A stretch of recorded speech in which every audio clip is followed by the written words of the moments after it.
दोस्तों आज का डिस्कशन जो है वो मैं दो इंपॉर्टेंट न्यूज़ के साथ में स्टार्ट करूंगा जो काफ़ी इंटरेस्टिंग है और कई सारे बच्चों के द्वारा क्वेश्चन भी पूछा गया था। तो एक्स्ट्रा वीडियो बनाने का तो मेरा टाइम नहीं लगा इस पर्टिकुलर टॉपिक के ऊपर।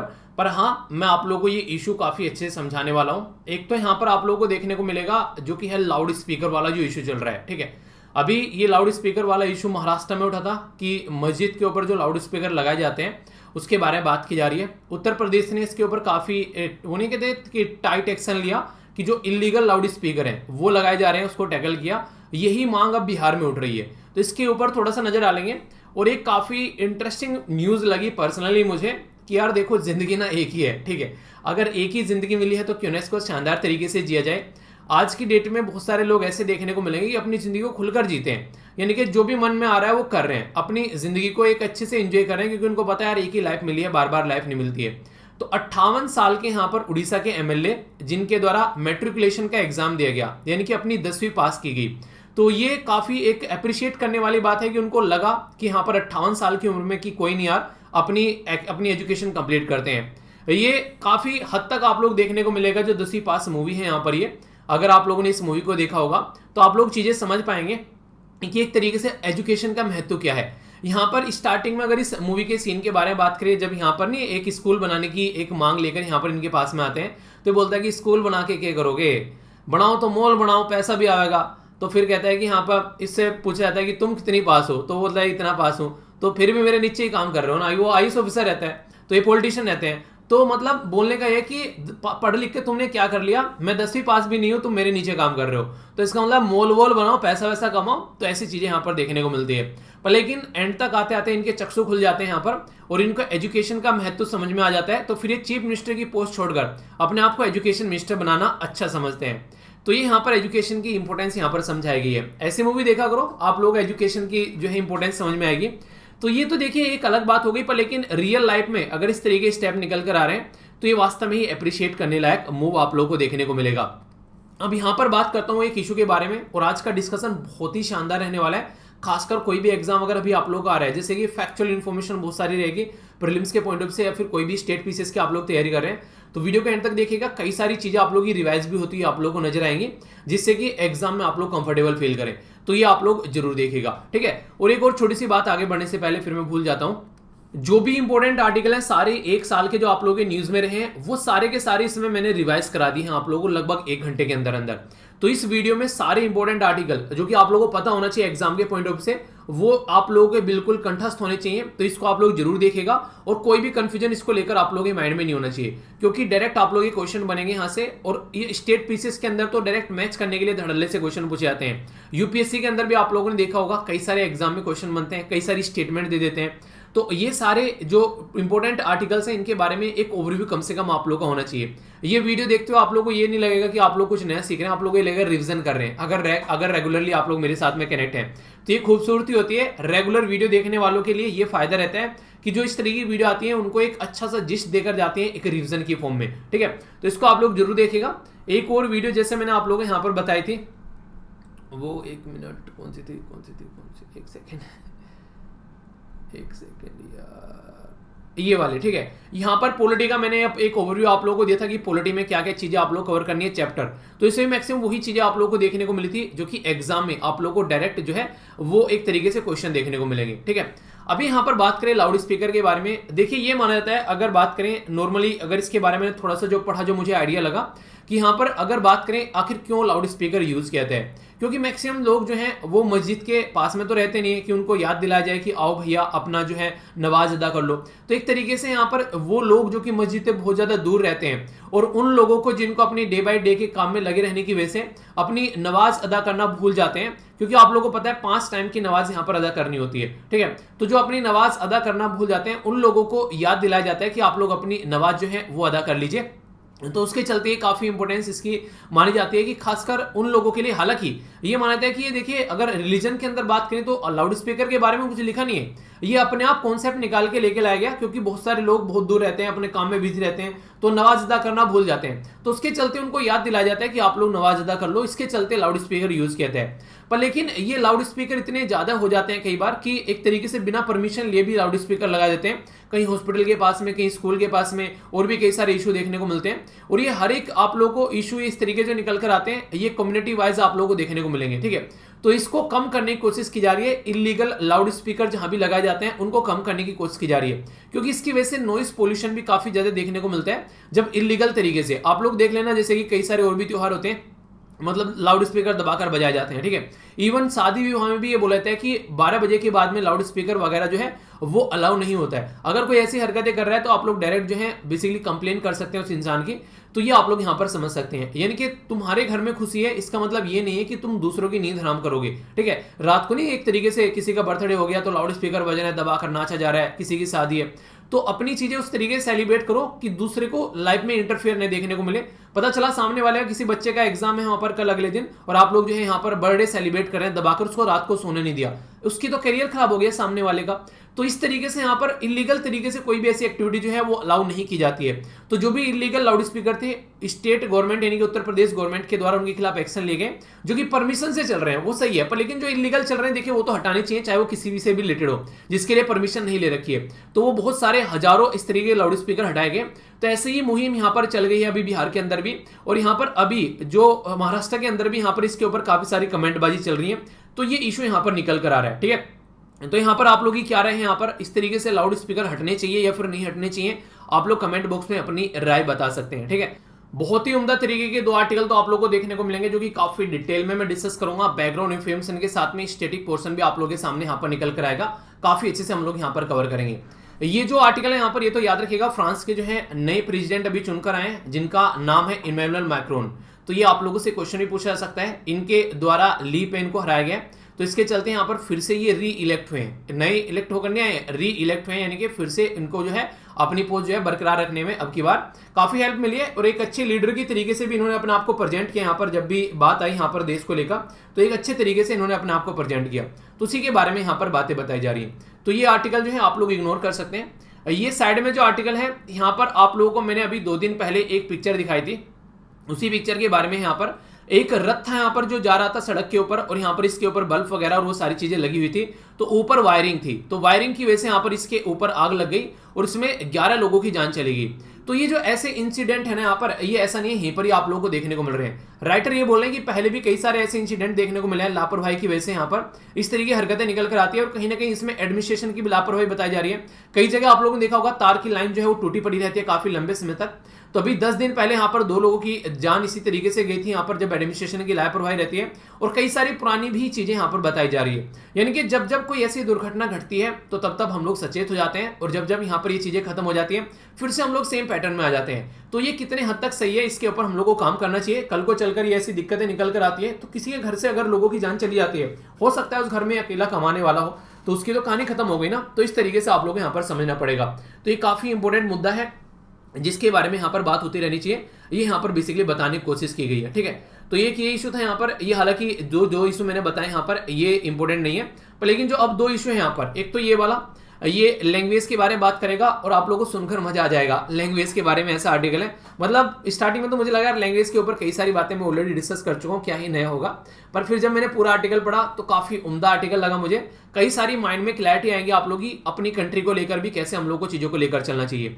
और ये जो आर्टिकल है अभी मोदी जी के बयान को लेकर यहाँ पर कई सारे इशू हो गए हैं। उन्होंने बोला कि हमारी कंट्री में जो राज्य हैं वो बेसिकली पेट्रोल डीजल के ऊपर प्राइस डाउन नहीं कर रहे हैं, जबकि सेंट्रल गवर्नमेंट ने तो पेट्रोल ये बेसिकली रिड्यूस किए थे, पर लेकिन कई सारे राज्य इसको फॉलो नहीं कर रहे हैं। तो उसके चलते यहाँ पर ये कंट्रोवर्सी क्रिएट हो गई है।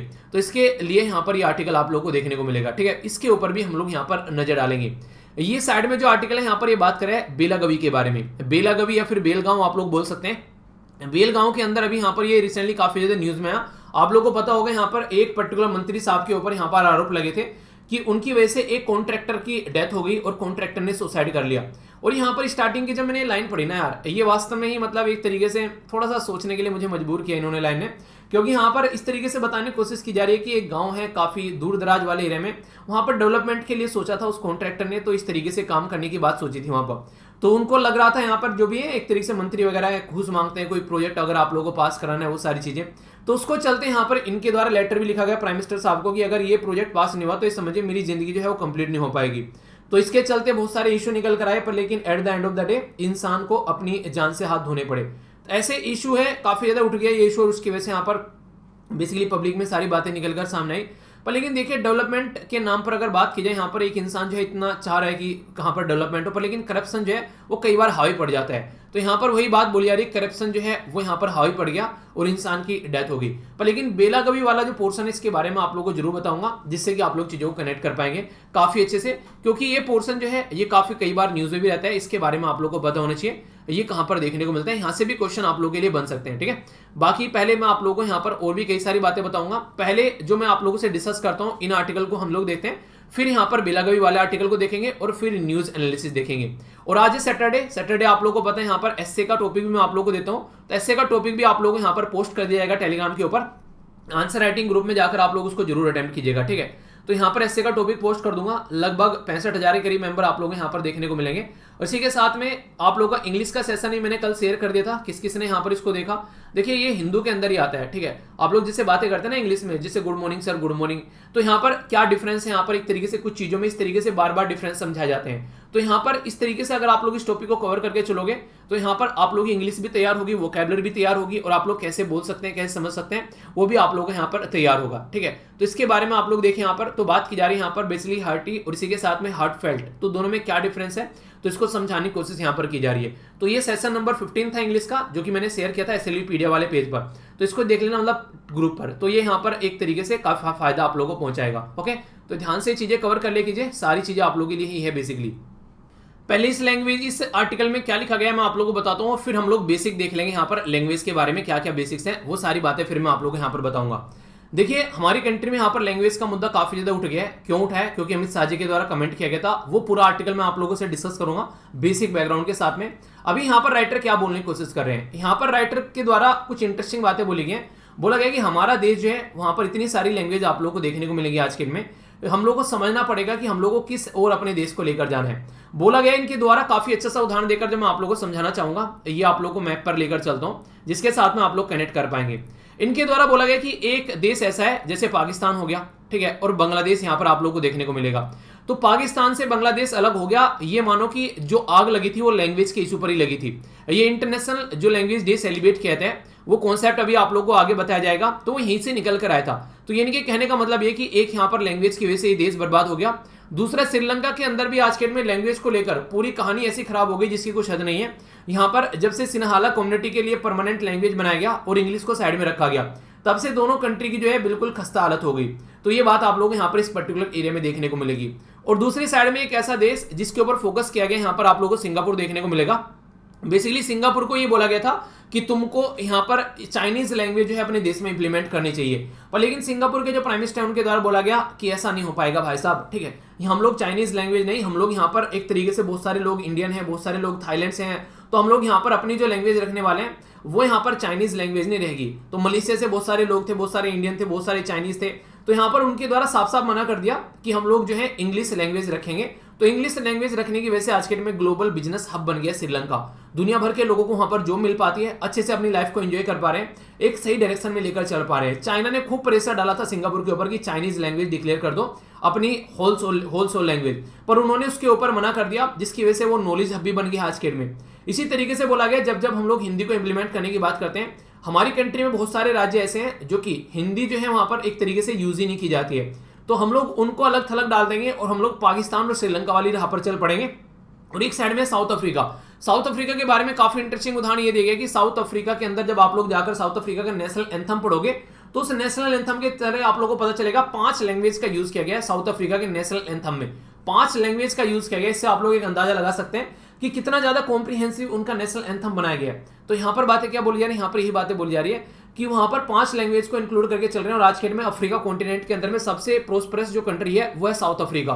अब आप लोगों के पास में यहाँ पर उदाहरण है कि आप लोग साउथ अफ्रीका और सिंगापुर बनना चाहते हैं या फिर पाकिस्तान और श्रीलंका बनना चाहते हैं, तो इसमें से चूज कर लीजिए कि आप लोग किसका पैटर्न फॉलो कर रहे हैं। क्योंकि साउथ अफ्रीका और सिंगापुर ने जो है सबको इंक्लूड करके साथ में चले, उन्होंने किसी पर्टिकुलर लैंग्वेज को नहीं थोपा, क्योंकि काफी डाइवर्स कंट्री थी। सिंगापुर ने, और यहाँ सॉरी जो बेसिकली साउथ अफ्रीका यहाँ पर था ये, ठीक है, साउथ अफ्रीका और एक तरीके से यहाँ पर अगर बात करें बेसिकली सिंगापुर ने किसी के ऊपर कोई बातें नहीं थोपी और यहाँ पर एक तरीके सबको लेकर चले, पर पाकिस्तान और श्रीलंका ने यहाँ पर इसके जस्ट अपोजिट किया। इसकी वजह से पाकिस्तान का डिवीजन हो गया, क्योंकि बांग्लादेशी जो लोग थे उनके मन में काफी ज्यादा एक तरीके से नहीं, एक मन खट्टा हो गया उनका, बोलते नहीं मन खट्टा हो जाए तो वहां पर नहीं रहना चाहिए। तो ये चीजें आप लोग यहाँ पर देखने को मिली। तो मुद्दा यहाँ पर यह कि एक पाथ है आप लोगों के सामने लेकर चलने के लिए, उदाहरण है आप लोगों के सामने कि आप लोगों को डेवलपमेंट के मुद्दों पर काम करना है या फिर आप लोग इन सब मुद्दों पर बात करना है। और यहां पर आप लोगों को याद होगा, मैंने आर्टिकल भी डिस्कस किए थे, आज की डेट में एक मुद्दा आप लोगों को देखने को मिलेगा कि मैक्सिमम वो लोग जहां पर काफी लार्ज स्केल पर आप लोगों को देखने को मिलेगा जो है बेसिकली हिंदी मतलब बोली जाती है, वहां से लोग निकलकर दूसरे राज्य में जाते हैं जहां पर हिंदी नहीं बोली जाती है। यानी कि हिंदी बोलने वाले राज्य जो है वो कम डेवलप हैं और इंग्लिश या फिर दूसरी लैंग्वेज बोलने वाले राज्य ज्यादा डेवलप हैं। तो डेवलपमेंट जो है वो लैंग्वेज से नहीं आ रहा है, ये आप लोग देखते हैं। अगर डेवलपमेंट लैंग्वेज से आता तो हिंदी बोलने वाले राज्य में ज्यादा डेवलपमेंट होता। तो ये भी हम लोगों ने देखा। लिटरेसी रेट के बारे में बात करें तो हिंदी बोलने वाले राज्यों का पढ़ा लिखा लेवल इतना ज्यादा नहीं है जितना कि दूसरे राज्यों का है जहां पर हिंदी नहीं बोली जाती है। आप लोग इसी तरीके से ह्यूमन डेवलपमेंट इंडेक्स के बारे में बात करें, ठीक है, इसी के साथ में हेल्थ इंडेक्स के बारे में बात करें, वो राज्य ज्यादा अच्छे हैं जहां पर हिंदी नहीं बोली जा रही है। तो अगर हिंदी लैंग्वेज की वजह से इतना सारा डेवलपमेंट आता तो हिंदी लैंग्वेज आप लोग लेकर चल सकते थे, पर लेकिन ऐसा कुछ देखने को मिल नहीं रहा है। तो इसके चलते भी क्रिटिसाइज यहां पर किया गया था इन सब चीजों को। तो ये बातें मुझे पर्सनली काफी अच्छी लगी। एक तरीके से जो उदाहरण है आप लोग इनका एग्जाम्पल के तौर पर ले सकते हैं अगर लिखने के लिए आ जाए, जैसे सिंगापुर हो गया, साउथ अफ्रीका हो गया, यहाँ पर श्रीलंका हो गया और ये पाकिस्तान हो गया। तो ये आप लोगों को काफी अच्छी चीज देंगे जिसके बारे में आप लोग याद रखिएगा, ठीक है। तो ये यहाँ पर इसके बारे में ये बातें आप लोगों को बताने की कोशिश की जा रही है। बाकी आर्टिकल के अंदर काफी सारी चीजें मैं आप लोगों से डिस्कस करूंगा, ये तो मैंने यहाँ पर बताई इसके अंदर क्या लिखी हुई है। अब बेसिक चीजें आप लोगों से यहाँ पर डिस्कस करूंगा जिसके चलते आप लोग काफी सारी चीजें समझ पाएंगे, ठीक है। पर उससे पहले छोटी सी बातें यहाँ पर इस आर्टिकल के बारे में आप लोगों को बता देता हूँ। देखिए अभी फिलहाल क्या चल रहा है पाकिस्तान के बारे में, अगर आप लोगों से कोई बात करें, सॉरी पाकिस्तान बोले, पेट्रोल के बारे में, पेट्रोल के बारे में अगर कोई आप लोगों से बात करे, डीजल के बारे में, तो हमारी कंट्री के प्राइम मिनिस्टर साहब के द्वारा भी एक कमेंट किया गया, उसके चलते काफी बड़ी कंट्रोवर्सी क्रिएट हो गई है कि पेट्रोल डीजल के प्राइस जो हैं हमने तो घटा दिए हैं, पर लेकिन हमारी कंट्री में जो दूसरे राज्य हैं वो घटाने का नाम नहीं ले रहे हैं। तो यहाँ पर इसके चलते कंट्रोवर्सी क्रिएट हो गई है, जो खासकर वो राज्य जहां पर प्रेजेंट टाइम पर ये गवर्नमेंट नहीं है, जो कि सेंटर के अंदर गवर्नमेंट है, वो वाले राज्य जैसे कि वेस्ट बंगाल हो गया, तमिलनाडु हो गया, महाराष्ट्र हो गया, इसी के साथ में केरला हो गया, तेलंगाना, झारखंड, आंध्र प्रदेश, उन्होंने साफ साफ बोल दिया कि एक तरीके से कहीं ना कहीं ये गलत तरीके के जो बयान हमारी कंट्री के प्राइम मिनिस्टर साहब के द्वारा दिए जा रहे हैं, ठीक है। हम लोगों ने काफी अच्छे से यहाँ पर चीजों को टैकल किया, जबकि यहाँ पर इन्फ्लेशन की बात करें तो जो उत्तर प्रदेश में इन्फ्लेशन है वो काफी गहराई आप लोगों को देखने को मिलेगी, लगभग 8.19%। आसाम के अंदर इन्फ्लेशन, हरियाणा के अंदर, कश्मीर के अंदर, बिहार के अंदर, यानी जहां जहां पर प्रेजेंट टाइम पर जो सेंटर गवर्नमेंट है वहां पर आप लोगों को देखने को मिलेगा इन्फ्लेशन काफी ज्यादा है। तो ऐसा नहीं है कि यहाँ पर बेसिकली उनके ऊपर आरोप लगाए जा रहे हैं जहां पर गवर्नमेंट दूसरी है, तो ये देखने का तरीका गलत है। तो ये बातें यहाँ पर बताई जा रही है, ठीक है। और ये तो बोला जा रहा है कि आज के दिन में सेंट्रल गवर्नमेंट क्या कर रही है, वो सेस ज्यादा लगा रही है, जिसके चलते यहाँ पर शेयर नहीं करना पड़ता है उनको स्टेट के साथ में।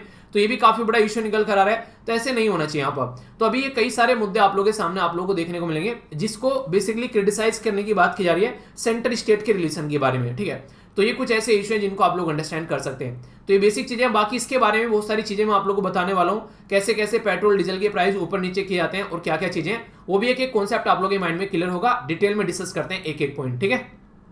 जो इंपॉर्टेंट बात यहाँ पर यह है, आज की डेट में अगर आप लोग बात करेंगे हमारी कंट्री में सबसे बड़ी प्रॉब्लम क्या देखने को मिल रही है। अगर आप लोगों को तेल खरीदने जाना है, पेट्रोल हो चाहे डीजल हो, उनके प्राइस जो है वो आसमान छू रहे हैं। आखिर ये प्राइस ऐसे बनते क्यों हैं, सबसे बड़ी दिक्कत ये निकल कर आती है। तो उसी के चलते यहाँ पर ये आर्टिकल रखा गया है कि देखिए अगर आज की डेट में अगर चाहती है गवर्नमेंट की पैसे कमाना है, तो एक तो ये है कि पैसे कमा ले और दूसरा ये है कि जनता को थोड़ी रियायत दे, क्योंकि कोविड-19 के चलते अभी जनता की खस्ता हालत हो गई यहाँ पर। तो उसी के चलते ये आर्टिकल आप लोग इसको बोल सकते हैं। हमारे देश में अगर आप लोगों से पूछूं मैं कि कैसे कैसे यहाँ पर पेट्रोल और डीजल के जो प्राइस हैं वो डिसाइड होते हैं, तो नॉर्मली आप लोग देख पाएंगे जो बेस प्राइस होता है, यानी कि एक तरीके से जहां से आप लोग क्रूड ऑयल लेकर आते हैं, तो ये बहुत ही कम आप लोगों को देखने को मिलेगा। ये 2014 का है और ये 2021 का है। अगर आप लोगों से डेटा बात करूं, पहले यहाँ पर बेस प्राइस होता है, फिर उसके ऊपर यहाँ पर सेंट्रल का टैक्स लगता है, फिर डीलर का कट लगता है और फिर यहाँ पर स्टेट का टैक्स लगता है जिसको आप लोग वेट बोलते हैं, और फिर जाकर यहाँ प्राइस डिसाइड होते हैं। तो 100 के एयर फेयर जो प्राइस देखने को मिलते हैं, इसमें से आधे से भी ज्यादा जो पैसा है वो सेंट्रल स्टेट गवर्नमेंट की झोली में जाकर गिरता है। तो राइटर यहाँ पर इसमें ये बोल रहे हैं कि अगर यहाँ पर सेंट्रल और स्टेट गवर्नमेंट अगर चाहे तो जनता के ऊपर जो बोझ पड़ रहा है यहाँ पर प्राइस का, उसको थोड़ा डाउन कर सकती है। तो गवर्नमेंट को चूज करना पड़ेगा कि उसको अच्छा खासा रेवेन्यू कमाना है या फिर उसको यहाँ पर फ्यूल का प्राइस लो करना है, क्योंकि अगर फ्यूल का प्राइस लो कर देते हैं तो लोगों के हाथ में थोड़ा ज्यादा पैसा आएगा, जिसके चलते वो और ज्यादा खर्च करेंगे चीजों में, और डिमांड और सप्लाई जो है वो मार्केट में बढ़ेगी, तो इकोनॉमिक हालत जो है वो थोड़ी सुधरती नजर आएगी। तो उसी के बारे में बात की जा रही है। तो यानी कहने का मतलब यहाँ पर ये गवर्नमेंट की पॉलिसीज हैं, उनको डिसाइड करना पड़ेगा कि उनको किस डायरेक्शन में लेकर चलनी है, वरना फिर यहाँ पर दिक्कतें देखने को मिलने वाली है। अभी अगर बात करूं इंपॉर्टेंट मुद्दा यहाँ पर ये मॉडल कोड ऑफ कंडक्ट के बारे में। अगर मॉडल कोड ऑफ कंडक्ट जो है अभी हमारे देश में लगाया जाता है, जब 5 राज्य में इलेक्शन हुए तो उस टाइम पर क्या हो गया, ये बोल दिया कि हाँ ये चीजें देखने को मिलेंगी और सारी चीजें बेसिकली ठप हो जाती हैं। उस टाइम पर पेट्रोल और डीजल की प्राइस जो है वो गवर्नमेंट फिक्स कर देती है, ठीक है, कि हाँ अब इलेक्शन होने वाले हैं और यहाँ पर आप लोगों को देखने को मिलेगा उसके प्राइस नहीं बढ़ाए जाएंगे। तो क्या मॉडल कोड ऑफ कंडक्ट में यहाँ पर इसको भी इंक्लूड करके चलना चाहिए कि ऐसे कोई स्टेप न उठाए जाए कि यहाँ पर नॉर्मली क्या रहता है, इलेक्शन के नाम पर तो बेसिकली पेट्रोल डीजल जो है वो लगभग 100 से 150 दिन तक यहाँ पर उनमें ऊपर कोई उछाल नहीं है, पर लेकिन जैसे इलेक्शन कंप्लीट हो गए तुरंत यहाँ पर ये दिक्कतें देखने को मिल गई। तो गवर्नमेंट जो है वो कई बार ऐसी हरकतें करती है कि इलेक्शन में लोगों को लुभाने के लिए ऐसे स्टेप भी उठाए जाते हैं। तो क्या यहाँ पर इनको कंटिन्यू रखना चाहिए, तो ये आप लोगों को देखने को मिलेगा, क्योंकि बहुत ही ह्यूज इंपैक्ट यहाँ पर पड़ता है इन सब चीजों का। तो इंडिया को यहाँ पर फिक्स करना पड़ेगा किस तरीके से चीजों को लेकर चलना है, कि एक तरीके से कितना टैक्स इसके ऊपर लगाना है, ताकि जो जनता को दिक्कतें देखने को मिलती है उसका सॉल्यूशन यहाँ पर निकाला जा सके। तो इसके बारे में यहाँ पर ये बातें की जा रही है। देखिए इंपॉर्टेंट मुद्दा यहाँ पर ये, आज की डेट में हम लोग जब तेल वगैरह खरीद कर लेकर आते हैं तो मैक्सिमम जो तेल है हम लोग कहां से खरीदते हैं, हम लोग खरीद कर लेकर आते हैं कई सारी कंट्रीज है, ठीक है, जिनके नाम भी मैं भी आप लोगों को बताने वाला हूं, और हमारी डिपेंडेंसी भी काफी ज्यादा देखने को मिलेगी।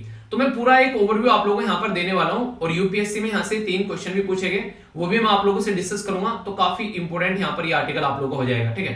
तो एक एक पॉइंट जो है आप लोग अगर चाहें तो उनको नोट डाउन भी कर सकते हैं, और इसी के साथ में ये सारी चीजें आप लोगों को बहुत ही अच्छे लेवल पर फायदा पहुंचाएगी, खासकर प्रीलिम्स के पॉइंट ऑफ व्यू से भी, ठीक है। तो एक एक पॉइंट जो है वो इंपॉर्टेंट होने वाला है। बहुत सारी बेसिक चीजें बताऊंगा जो कि एग्जाम के लिए काफी इंपॉर्टेंट हो जाती है, और ये चीजें अगर आप लोग सारी एक बार समझ लेंगे तो फिर एग्जाम में अगर कोई क्वेश्चन पूछेगा तो आप लोग उसका क्वेश्चन का आंसर अच्छे से दे पाओगे। सबसे पहले इंपॉर्टेंट बात, वर्ल्ड में रसिया जो है 3rd लार्जेस्ट ऑयल प्रोड्यूसर है, यानी कि दुनिया में सबसे ज्यादा ऑयल प्रोड्यूस कौन करता है, वो करता है सऊदी अरेबिया। दूसरे नंबर पर यूनाइटेड स्टेट ऑफ अमेरिका, और तीसरे नंबर पर करता है यहाँ पर रसिया। इसी के साथ में अगर बात करें वर्ल्ड में largest exporter of crude oil और जो प्रोडक्ट है यहाँ पर वो आप लोगों को रसिया देखने को मिलेगा। रीजन क्या है, रीजन यहाँ पर ये कि रसिया जो है यहाँ पर एक बात करें तो एक तरीके से आप लोग देखते हैं कि काफी बड़ा एरिया है रसिया का, और पॉपुलेशन जो है वो काफी कम है। तो काफी सारे एरिया में से यहाँ पर ऑयल के जो प्रोजेक्ट और जो प्रोडक्ट और इसी के साथ में गैस वगैरह भी आप लोगों को देखने को मिलेगी, काफी ज्यादा यहाँ पर एक्सपोर्ट करते हैं। तो रसिया वर्ल्ड में लार्जेस्ट एक्सपोर्टर है, यूएसए मैक्सिमम अपने पास में ही रखता है बेसिकली वो एक ऐसा इंसान है उसके पास में सामान होते होते भी वो मार्केट से खरीद कर लेकर आता है, यानी कि अपना बेसिकली बचा रहना चाहिए, वो खत्म नहीं होना चाहिए, ठीक है। तो ऐसा आप लोगों को देखने को मिलेगा। तो दुनिया में सबसे ज्यादा सप्लाई करने वाला रसिया है, और सेकंड नंबर पर सप्लाई करने वाला है यहाँ पर सऊदी अरेबिया, ठीक है। नहीं सऊदी अरेबिया सॉरी पहले नंबर पर है। अगर बात करें तो रसिया जो है वर्ल्ड में एक्सपोर्टर के बारे में बात करें, सेकंड है largest supplier crude oil after यहाँ पर किसके, सऊदी अरेबिया के, ठीक है। तो ये याद रखिएगा, यानी कि तीसरे नंबर पर तो सबसे ज्यादा प्रोड्यूस करने वाला है, और दूसरे नंबर पर सबसे ज्यादा बेचने वाला है, क्योंकि यूएसए के अंदर भी काफी सारी पॉपुलेशन है, और यूएसए अपना रिजर्व बनाकर रखता है, वो मार्केट में नहीं बेचता है कि कहीं खत्म ना हो जाए अपना माल, ठीक है। तो दूसरों का खरीद कर यूज कर लेते हैं। तो रसिया दूसरे नंबर पर बेचने वाला सबसे ज्यादा है सऊदी अरेबिया के बाद में। अब तीसरा इंपॉर्टेंट पॉइंट यहाँ पर है कि एक्सपोर्ट के बारे में बात करें, नेचुरल गैस के बारे में, तो अभी मैंने आप लोगों को नोर्ड स्ट्रीम के बारे में पढ़ाया था। नोर्ड स्ट्रीम जो है वो एक गैस पाइपलाइन है जो कि रसिया से लेकर यूरोप के अंदर में आती है। रसिया से यूरोप के अंदर आप लोगों को देखने को मिलेगी, और यूरोप में भी खासकर जर्मनी के अंदर में। उसके ऊपर अभी प्रतिबंध लगा दिया गया जब से इनके द्वारा यूक्रेन पर अटैक किया गया। तो बोला यह गया कि ऑलमोस्ट यहाँ पर थर्ड यानी कि 32% जो गैस है यहाँ पर यूरोप के अंदर में वो रसिया का माल जाता है। इसके साथ में यूके भी इंक्लूडेड है। आप लोग ये समझ सकते हैं कि आज की डेट में काफी हद तक यहाँ पर मैक्सिमम अगर बात करें तो यूरोपियन यूनियन जो है वो रसिया के ऊपर डिपेंडेंट है। तो रसिया कल को यहाँ पर एक तरीके से उनको जो है काफी दिक्कत में डाल सकते हैं। अगर रसिया ने बोला मैं आज से गैस सप्लाई करना बंद कर दूंगा, तो उनके अंदर काफी लार्ज स्केल पर इन्फ्लेशन आप लोगों को देखने को मिलेगा, और बहुत सारी दिक्कतें यहाँ पर इस देश के अंदर आप लोगों को नजर आनी स्टार्ट हो जाएंगी, ठीक है। तो इसके चलते यहाँ पर रसिया जितना एक तरीके से रसिया के ऊपर अगर सैंक्शन लग रहे हैं तो दूसरे देशों में भी दिक्कतें इसलिए देखने को मिल रही है क्योंकि दूसरे लोग जो है उसके ऊपर डिपेंडेंट है। पर लेकिन इसका मतलब ये नहीं कि रसिया को ही यहाँ पर इससे फायदा हो रहा है, वो यूरोपियन यूनियन को ही फायदा हो रहा है, रसिया को भी दुनिया भर का फायदा है। रेवेन्यू जो यहाँ पर अपना ऑयल और गैस बेचकर यहाँ पर रसिया कमाता है। 36% है रसिया का टोटल रेवेन्यू जो है, ठीक है, लगभग 25.29 ट्रिलियन जो रुबेल इसकी लास्ट ईयर देखने को मिली। तो इससे अंदाजा लगा सकते हैं अगर रसिया के ऊपर सैंक्शन लगते हैं तो इसकी वजह से रसिया को तो नुकसान होगा ही होगा, उन देशों को भी नुकसान होगा जो रसिया के ऊपर डिपेंडेंट है, खासकर यूरोपियन यूनियन। तो इसी के चलते जब बोला गया रसिया और यूक्रेन की लड़ाई जो है वो बंद हो सकती है, तो सबसे इंपॉर्टेंट मुद्दा यहां पर ये निकल के आया कि यूके के द्वारा ये बात बोली गई साफ साफ कि रसिया के ऊपर से सैंक्शन हटा सकते हैं अगर वो यूक्रेन के अंदर जो भी चीजें चल रही हैं उसको बंद कर दे। तो यानी कहने का मतलब कौन बोलेगा ऐसी बातें? वही बोलेगा ना जिसको खुद को भी नुकसान हो रहा है। तो इस तरीके से यहाँ पर इनके द्वारा ये बातें यहाँ पर बोली गई। तो काफी इंपॉर्टेंट ये मुद्दा बनता हुआ जा रहा है। अभी देखते हैं कैसे कैसे चीजें जो है वो थोड़ी सी नॉर्मलाइज होती है। पर जो पॉइंट्स मैंने आप लोगों को बताए हैं ये आप लोग आंसर राइटिंग में भी यूज कर सकते हैं। ये मैंने रसिया के बारे में बता दिया कि रसिया का क्या क्या फंडा है और डायरेक्ट क्वेश्चन एग्जाम में आप लोगों को यहाँ से देखने को मिल सकते हैं। अभी जो नेक्स्ट बातें मैं आप लोगों को यहाँ पर बताऊंगा, अब बात करेंगे अपनी कंट्री के बारे में। तो अपनी प्यारी कंट्री क्या कर रही है उसके बारे में हम लोग समझ सकते हैं। अगर पूछ ले दुनिया में सबसे ज्यादा तेल कौन इंपोर्ट करता है, सबसे ज्यादा कंज्यूम कौन करता है, तो पहले नंबर पर यूएसए करता है, दूसरे नंबर पर चाइना और तीसरे नंबर पर इंडिया करता है। ठीक है, तो ये इंपॉर्टेंट है यहाँ पर। अब एक और छोटा सा क्वेश्चन मैं आप लोगों को यहाँ पर क्लियर करना चाहूंगा। अगर कोई आप लोगों से पूछ ले कि सबसे ज्यादा तेल जो है किस देश से हम लोग सबसे ज्यादा तेल खरीदते हैं, तो ये मैंने आप लोगों को बताया था, याद रखने वाली बात है, बिल्कुल नहीं भूलना है। इराक से सबसे ज्यादा करते हैं पहले नंबर पर, दूसरे नंबर पर कौन था? सऊदी अरेबिया, और तीसरे नंबर पर कौन था यहाँ पर? ये चलिए आप लोग बताइए। ठीक है, मैप में तो मैंने आप लोगों को बता दिया, वैसे नाम आप लोग बता दीजिए। ठीक है, इतना तो कर ही सकते हो यार, सारे क्वेश्चन के आंसर मैं ही दूंगा। टीचर से आंसर पूछ लिया करो, ठीक है, एग्जाम भी मैं ही दे दूंगा आप लोगों के। ऑयल की डिमांड के बारे में अगर बात करें तो ये माना जा रहा है कि आने वाले टाइम में और 3.4% जो है वो हमारी बढ़ने वाली है। प्रेजेंट टाइम पर ये माना जा रहा है कि हमारा देश जो है लगभग 5 मिलियन बैरल हम लोग यूज करते हैं पर डे। 5 मिलियन बैरल मतलब यानी कि 50 लाख बैरल हम लोग यहाँ पर यूज करते हैं। और आने वाले टाइम में यहाँ पर बोला जा रहा है कि 70 लाख बैरल जो है वो हम लोग यूज करते हुए नजर आएंगे। इंडिया जो है वो और ज्यादा ऑयल जो है वो कंज्यूम करता हुआ नजर आएगा। और मैंने आप लोगों को बताया था एक बैरल में आप लोगों को देखने को मिलेगा 159 लीटर। ठीक है, तो ये इंपॉर्टेंट है काफी ज्यादा, इसके बारे में आप लोग याद रखते हैं। तो ये क्वेश्चन ऑलरेडी यूपीएससी में पूछा जा चुका है। जैसा मैंने आप लोगों को बताया था, यूपीएससी 2008 में क्वेश्चन पूछा गया था कि यहाँ पर जो बैरल के बारे में कि एक बैरल में कितने लीटर होते हैं। तो 131 लीटर, 159 लीटर, 257 लीटर या फिर 321 लीटर। तो अभी भी क्वेश्चन बन सकता है, कोई बड़ी बात नहीं होगी अगर क्वेश्चन बन जाए। तो इसको थोड़ा सा आप लोग याद रखिएगा। सारे क्वेश्चन देखना एक एक कर आप लोग क्लियर हो जाएंगे जैसे जैसे ये पूरा आर्टिकल मैं आप लोगों का क्लियर करूंगा।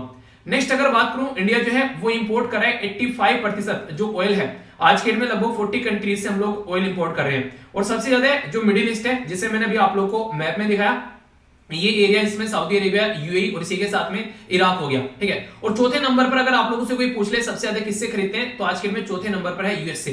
तो ये आप लोगों को यहाँ पर देखने को मिलेगा। रसिया से ना के बराबर तेल खरीदते हैं, एक दिन की भी पूर्ति हमारी नहीं हो पाएगी ढंग से जो रसिया से हम लोग तेल खरीद रहे हैं। तो इंडिया ने यही तो बात बोली थी, तुम लोग इतना चिल्ला रहे हो कि रसिया से हम लोग ने तेल खरीद लिया, हाय रे मर गए रे लुट गए। पर लेकिन रियलिटी में अगर आप लोग देखोगे तो रसिया से जो भी हम लोगों ने तेल खरीदा है वो हमारा बहुत ही नगण्य है, यानी कि ना के बराबर है, ऐसा आप लोग बोल सकते हैं यहाँ पर। ठीक है, तो ये आप लोग याद रखिएगा। तो बोला गया कि रसिया से जो हम लोग तेल खरीद रहे हैं, अच्छा फायदा हम लोग को ये देखने को मिला क्योंकि हम लोग को वो तेल जो है वो सस्ता पड़ गया काफी। हर सिक्के के दो पहलू होते हैं। रसिया का तेल तो हम लोग को सस्ता पड़ गया, पर लेकिन रसिया से हम लोग क्या कर रहे हैं, ये समझिएगा जो बात बोलने चाह रहा हूं। आप लोग इसको समझोगे, अगर अंदर तक जाने दोगे इस बात को, तो आप लोग चीजों को अच्छे से अंडरस्टैंड कर पाओगे। रसिया से जो हम लोग तेल खरीद रहे हैं वो हम लोग को ओनली 2% हमारा पूरी कर रहा है। ठीक है, पर लेकिन रसिया की और यूक्रेन की लड़ाई होने की वजह से ओवरऑल जनरली अगर तेल के बारे में बात करें तो जनरली तेल का प्राइस जो है वो काफी ज्यादा बढ़ गया है। अब आप लोग सोचिए, रसिया से जो ऑयल खरीद रहे हैं वो ओनली 2% है, बाकी का 98% जो है हम लोग बाकी का दूसरे देश से खरीद रहे हैं। ठीक है, यानी कि अगर 100% हम लोग तेल खरीदते हैं तो 98% दूसरे से खरीद रहे हैं। अब 2% तेल का प्राइस जो है वो डाउन हो गया, पर लेकिन 98% तेल का प्राइस जो है वो बढ़ गया। यहाँ पर तो नुकसान हुआ कि फायदा हुआ, बताओ।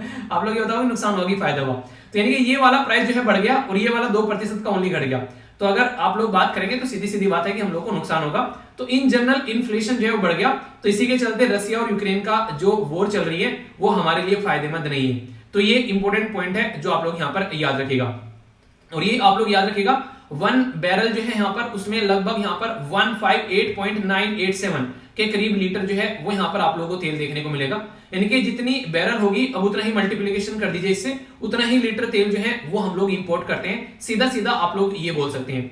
कुछ और इंपॉर्टेंट बातें मैं आप लोगों को यहाँ पर बताऊंगा जहां से आप लोग ये क्वेश्चन बन जाते हैं कई बार, ये थोड़ा ध्यान से सुनिएगा क्योंकि यूपीएससी ने जो क्वेश्चन पूछा है वो यहीं से पूछा है, ये वाला 2011 के अंदर में। ठीक है, क्या है इसमें बोला जा रहा है, वेस्ट जो टेक्सास इंटरमीडिएटरी और जो ब्रेंट क्रूड ऑयल है, ये दो मेजर टाइप जो क्रूड ऑयल है जो खरीदे जाते हैं और जिनके बेस पर इंटरनेशनल मार्केट जो है वो डिसाइड होती है। अब जो वेस्ट टेक्सास है, आप लोगों ने सुना होगा, टेक्सास बेसिकली यूएसए के अंदर आप लोगों को एक स्टेट नजर आएगा। तो यहाँ पर ये एक तो ये है जिसको आप लोग WTI बोलते हो शॉर्ट फॉर्म में। ठीक है, दूसरा है ब्रेंट क्रूड ऑयल, ये आप लोगों को देखने को मिलेगा। ये ब्रेंट क्रूड जो कि यहाँ पर नॉर्थ सी हो गया, नॉर्वे हो गया, स्वीडन हो गया, यूके हो गया, इन पर्टिकुलर एरिया से निकाला जाता है। अब यहाँ पर जो ब्रेंट क्रूड ऑयल है वो बेसिकली जब हम लोग तेल खरीद कर लेकर आते हैं तो तेल का जो प्राइस डिसाइड होता है तो वो यहीं से निकल कर आता है, खासकर हमारे देश के लिए। तो जो यहाँ पर अगर बात करें WTI जो है वो बेंचमार्क है for oil extract from the America.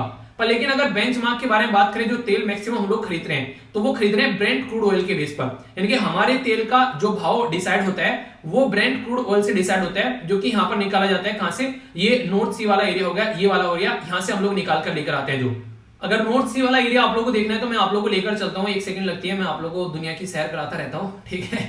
तो ये पहुंच गए नॉर्थ सी, देखना सेकंडों में, भाई साहब इतनी तेज रफ्तार से कोई जहाज चलेगा तो यहाँ पर हम लोग नॉर्थ सी में पहुंच गए। अब नॉर्थ सी में हम लोग बातें करेंगे तो ये यहाँ से तेल निकाला जाता है। अब सोचिए कोई पर्टिकुलर एरिया है यूएसए के अंदर में, यानी कि यूएसए की जो जमीन है उससे हम लोग मान लीजिए तेल निकाल रहे हैं, ठीक है। 1 सेकंड, यूएसए की जो जमीन है मान लीजिए उसके वहां से हम लोग तेल निकाल रहे हैं। यूएसए मान लीजिए हम लोग ने तेल निकाला, यहाँ से कोई पर्टिकुलर एरिया हो गया शिकागो, ठीक है, यहाँ से, या फिर आप लोग दूसरा देख लीजिए, यहाँ पर टेक्सास, ये देख लीजिए, यहाँ से तेल निकाला। अब यहाँ से तेल निकालेंगे, पहले उसको यहाँ पर समुद्र तक लेकर आएंगे तो खर्चा लगेगा, या फिर यहाँ से इधर लेकर आएंगे खर्चा लगेगा, इधर से इधर लेकर जा रहे हैं लेफ्ट साइड में राइट साइड में, तो समुद्र तक लाने में तेल को खर्चा लगेगा, और फिर समुद्र में भरेंगे, यहाँ पर समुद्र से इसको जहाज में फिर किसी दूसरे देश में जाएगा। पर लेकिन अगर बात करें नॉर्थ सी के बारे में तो यहाँ पर ये पानी में निकाला जा रहा है, डायरेक्ट यहाँ पर बेसिकली जहाज खड़ा करा और पानी से पानी में भर लिया और डायरेक्ट अपने जहाज में लेकर निकल लिए। तो इस तरीके से आप लोग चीजों को यहाँ पर समझ पाओगे, यानी कि जो तेल हम लोग खरीद रहे हैं बेसिकली यहाँ पर वेस्ट टेक्सास से, बेसिकली यहाँ पर ये वेस्ट टेक्सास इंटरमीडिएट, ये महंगा पड़ता है क्योंकि जमीन से निकालकर फिर समुद्र में लेकर आते हैं और समुद्र से फिर भर के लेकर जाते हैं और ये सस्ता पड़ जाता है। तो यहाँ पर ऑल ओवर वर्ल्ड में मैक्सिमम जो आप लोगों को देखने को मिलेगा वो है ब्रेंट क्रूड ऑयल, और वैसे भी यूएसए वाले तो अपना ही बेसिकली भरकर बैठे हैं, उसको छोड़ने के लिए तैयारी नहीं है, ये देखने को मिलेगा। तो यूएसए में ऑयल प्राइस यहाँ से, और ओपेक कंट्री जिसको बोलते हैं organization of petroleum exporting country, इसका हेडक्वार्टर कहाँ है ये आप लोगों को बताना है, तो यहाँ से आप लोगों को देखने को मिलेगा, ठीक है। तो यहाँ पर ये आप लोगों के लिए कम से कम ये बातें आप लोग याद रखिएगा, जो कि ये बेसिक चीजें मैंने आप लोगों को यहाँ पर बता दी, इतना तो कम से कम आप लोगों को यहाँ पर पता होना चाहिए। ये न्यूयॉर्क में यहाँ पर जो एक्सचेंज है वहां से लगेगा, यहाँ पर ये लंदन में आप लोगों को देखने को मिलेगा, जो ट्रेडिंग एक्सचेंज के बारे में अगर बात करते हैं, ठीक है। लो शेयर देखने को मिलेगा इंटरनेशनल ट्रेड पर, क्योंकि अपने आप ही रखते हैं और फ्यूचर के लिए बचा के रख रखा है भाई साहब। 2/3 जो वर्ल्ड में अगर चलता है वो यहाँ से निकल कर आता है। तो हमारे देश में भी आप लोगों को कंफ्यूजन नहीं होना चाहिए कि ब्रेंट क्रूड ऑयल ही हमारे देश में भी आप लोगों को यूज होता हुआ नजर आएगा। तो ये बेसिक चीज है जो कि आप लोगों को समझनी है। अभी ओनली ये नहीं कि यही वाला तेल ऑल ओवर वर्ल्ड में यूज किया जा रहा है, बस यही बेंचमार्क है, और भी है क्या? जी हाँ, और भी है। ओपेक जो है उसके बारे में अगर बात करें प्राइसिंग के बारे में, तो अलग अलग 7 क्रूड ऑयल बास्केट देखने को मिली। अल्जीरिया का जैसे बात करें तो यहाँ पर इनके द्वारा बोला जाता है सहरन ब्लेंड, इसको बेसिकली ये बोलते हैं। अलग अलग कंट्री के हैं बेसिकली, जैसे जैसे यहाँ पर नाम दे रखे हैं अपने अपने हिसाब से, इनके द्वारा इनके नाम रखे गए। इंडोनेशिया का है उसको यहाँ पर मिनास बोलते हैं, ठीक है। नाइजीरिया का उसको बोनी लाइट बोलते हैं। सऊदी अरेबिया का जो उसको अरब लाइट बोलते हैं। दुबई का इसको फतेह बोलते हैं, ठीक है। वेनेजुला का इसको तिन्हा जुनू लाइट बोलते हैं, और मेक्सिको का यहाँ पर इस्थमस बोलते हैं। जैसे यहाँ पर ब्रेंट क्रूड और वेस्ट टेक्सास बोलते हैं, ऐसे ऐसे और भी नाम आप लोगों को देखने को मिल जाते हैं। तो कल को अगर कोई पूछ ले आप लोगों से कि इनको मैच करके बताओ कहां से क्या क्या है, तो भाई साहब ये मत बोलना कि यार पढ़ाया नहीं था आपने, ठीक है। मैंने एक एक पॉइंट आप लोगों को क्रिस्टल क्लियर कर दिया है। अब आप लोगों को कोई भी कंफ्यूजन इसमें नहीं होना चाहिए, है कि नहीं। अगर फिर भी कंफ्यूजन होगा तो बताइएगा, जहां पना तुसी ग्रेट हो, फिर से पढ़ा देंगे, ठीक है। तोहफा कबूल नहीं, फिर से पढ़ा देंगे, ठीक है। जहां पर भी डाउट होगा, ओके। तो ये हो गया। अब क्वेश्चन देखिए, अब देखना कोई भी क्वेश्चन आप लोगों का रुकेगा नहीं। वेस्ट टेक्सास इंटरमीडिएट जो आप लोगों को न्यूज में कई बार देखने को मिलता है, तो इसके बारे में बात की जा रही है। अब ये जो टर्म आप लोगों को यहाँ पर बताई गई वेस्ट टेक्सास इंटरमीडिएट, तो क्या है यहाँ पर? क्रूड ऑयल है, बुलियन है, रियर अर्थ एलिमेंट है या यूरेनियम है, तो क्या है? तो आंख बंद कर ही बता दोगे क्रूड ऑयल है भाई साहब, ठीक है। तो यहाँ पर आंसर बी हो गया और यहाँ पर ए हो गया। चलिए एक और क्वेश्चन आप लोगों से सोल्व करवाऊंगा मैं। यहाँ पर बोला गया in the context of global oil price, जो ब्रेंट क्रूड ऑयल है, जो कि यहाँ पर मैंने अभी आप लोगों को बताया, ठीक है, is frequently refer in the, मतलब न्यूज में रहता है तो एक तरीके से frequently refer to in news. तो यहाँ पर बोला गया what does this term implies, यानी कि इसका मतलब क्या है? यहाँ पर ये जो टर्म यहाँ पर यूज की जा रही है ब्रेंट क्रूड ऑयल, ठीक है। तो बोला जा रहा है कि it is a major classification of crude oil. पहली स्टेटमेंट सही है फिर गलत है? चलिए बताइए सही है फिर गलत है। अगर आप लोगों को लग रहा है ये स्टेटमेंट गलत है फिर तो कोई बात ही नहीं है। अभी मैंने आप लोगों को बताया तो क्या है, ये सही है बिल्कुल, ठीक है। अगर आप लोगों को पता है ये स्टेटमेंट सही है तो इसका मतलब ये हो गया पहली स्टेटमेंट गलत होगी, ठीक है, जो यहाँ पर आंसर में। दूसरा बोला गया it is a major source from, जो कि नॉर्थ सी से निकाला जाता है, ठीक है। अभी मैंने आप लोगों को बताया यहाँ पर, यही बात मैंने आप लोगों को डिटेल में क्लियर करी। सबसे पहला जो पॉइंट यहाँ पर लिखा हुआ है वो नॉर्थ सी ही लिखा हुआ है कि नहीं। तो यहाँ पर क्या बोला, नॉर्थ सी से निकाला जा रहा है। दूसरी स्टेटमेंट क्या है, जी हाँ वो भी बिल्कुल करेक्ट है यहाँ पर, ठीक है। तो सेकंड स्टेटमेंट भी गलत हो गया। बोला गया it does not contain sulphur. तो अगर आप लोगों को यहाँ पर अगर बात करें तीसरे के बारे में, अगर बात करें तो सल्फर के बारे में, तो सल्फर ऐसा कोई सा भी तेल नहीं है जिसके अंदर सल्फर आप लोगों को देखने को नहीं मिले। थोड़ा और ज्यादा हर एक तेल में आप लोगों को यहाँ पर देखने को मिल जाएगा। तो पहला और दूसरा जो है वो यहाँ पर बिल्कुल करेक्ट है, ठीक है। इससे आप लोग समझ सकते हैं। दूसरा मैंने बता दिया करेक्ट है, अगर दूसरा करेक्ट है तो ये भी चला गया। तो यहाँ पर अगर आप लोगों को ये वाली स्टेटमेंट नहीं पता है तो कम से कम आप लोग एलिमिनेशन से 2 में तो आप लोग आ जाओगे यहाँ पर, ठीक है। और कोई भी अगर ऐसा नहीं है बिल्कुल भी नहीं है, ये नहीं है, यूपीएससी में कोई ऐसी स्टेटमेंट आती है तो मैक्सिमम टाइम आप लोग गलत देखने को मिलती है। तो इसको आप लोग समझ सकते हैं थोड़ा सा। तो आंसर क्या हो गया यहाँ पर, आंसर इसका क्या हो गया, आंसर हो गया इसका बी, यानी कि सेकंड स्टेटमेंट यहाँ पर सही है 1 और 2। तो ये ऐसे क्वेश्चन आप लोगों से एग्जाम में बनते हैं। तो 3 क्वेश्चन आप लोगों को अटेम्प्ट करा दिए जो कि यूपीएससी में पूछे जा चुके हैं इसी टॉपिक से अकेले से। अभी ये न्यूज में क्यों आ गया, न्यूज में इसलिए आ गया क्योंकि लैंग्वेज जो है यहाँ पर उसके ऊपर अभी कमेंट किया गया हमारी कंट्री के जो होम मिनिस्टर हैं अमित शाह जी के द्वारा। ऐसे ही कमेंट कर दिया फालतू में, यहाँ क्या नहीं, ऐसा कुछ नहीं है। ये पर्टिकुलर एक मीटिंग थी यहाँ पर, 37th मीटिंग यहाँ पर हो रही थी जिसमें यहाँ पर इनके द्वारा पार्टिसिपेट किया गया, जो इसमें यहाँ पर इनके द्वारा बातें की गई। तो ये चेयरमैन भी यहाँ पर पार्लियामेंट्री ऑफिशियल लैंग्वेज कमेटी के। तो यहाँ पर जब 37 मीटिंग हुई तो इनके द्वारा बोला गया कि देखिए एक साइड में हिंदी हम लोग बोलते हैं, ठीक है, एक साइड में इंग्लिश बोलते हैं, ठीक है। तो अगर जैसे नॉन हिंदी स्पीकिंग राज्य हैं वो इंग्लिश को फोकस न देकर अगर वो हिंदी पर ज्यादा फोकस दे तो कैसा रहेगा। यानी कहने का मतलब यहाँ पर ये, जैसे मान लीजिए साउथ इंडिया के राज्य आगे तमिलनाडु केरला, अब उनको क्या कर रहे हैं, उनको नॉन हिंदी वाले हैं, हिंदी आती नहीं है, तो अगर उनको कल को चलकर एक कम्युनिकेशन लैंग्वेज बनानी है तो वो इंग्लिश को क्यों बना रहे हैं, वो हिंदी को क्यों नहीं बना सकते, ठीक है, हिंदी को भी तो बना सकते हैं ना। तो ये बातें इनके द्वारा बोली गई। तो उसी का क्रिटिसिज्म यहाँ पर देखने को मिल रहा है आर्टिकल में कि हिंदी जो है एक तरीके की इंटरनेशनल लेवल लैंग्वेज है। केरला से मैक्सिमम लोग जो है वो आप लोगों को बाहर काम करते हुए नजर आते हैं। तो उसके चलते बहुत सारी बातें यहाँ पर बताई गई है। इवन हमारे देश में आप लोगों को मैं बता दूं, साहित्य अकादमी अवार्ड के बारे में आप लोग याद रखिएगा, जब आप लोग इसके अंदर जाएंगे टोटल मिलाकर 22 लैंग्वेज आप लोग को देखने को मिलती है जो कि शेड्यूल लैंग्वेज है, प्लस 2 और लैंग्वेज है, एक है इंग्लिश और एक है राजस्थानी, ठीक है।